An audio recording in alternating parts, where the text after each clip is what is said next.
Comer was out today, earlier in the week, and he said this when he was having a conversation about the status of this investigation into the corrupt Bidens. And can you give us a status check on where you are in this investigation?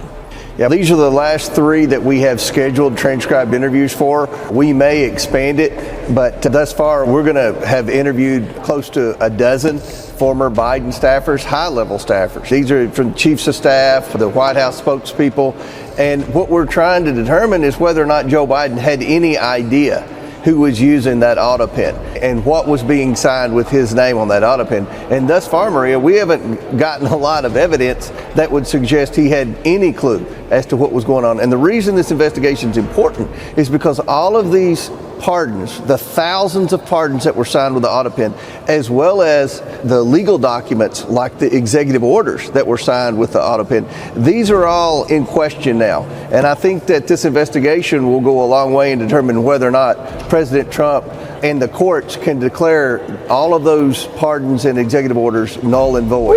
So do you have a sense of what was going on in the Joe Biden White House? Man, that would be an epic reversal.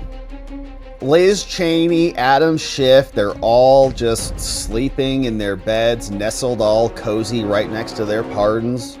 And then we learn they're invalid, and you just rip them away from Liz. Oh gosh, I can't wait. While he was seeing his memory decline and his overall health decline, is that what you have taken away from this? Yes, and we had the doctor in, Dr. O'Connor. We asked him a simple question: were you ever told to lie about President Joe Biden's health? And he pled the Fifth Amendment. Yeah. He couldn't even answer that question. So we've brought in a lot of Public people servant that we know used the Autopen. They were the ones who physically put the documents and hit the power button to sign Joe Biden's name. And they never saw Joe Biden. The president never said, here, sign my name on this Autopen or whatever. So we're trying to find who that person was that started this chain of events that resulted in documents being signed with the Autopen. We had Ian Sams, who was a huge critic of me during the Biden investigation, who was a huge critic of the Hur report, who would go on TV constantly and say he spoke with Joe Biden and Joe Biden's at the top of his game.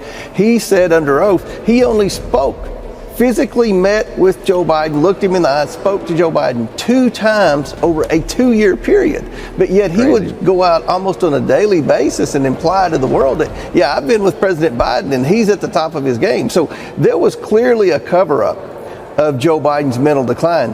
What we're trying to get down to is the specific instances when Joe Biden's signature was used on the Autopen.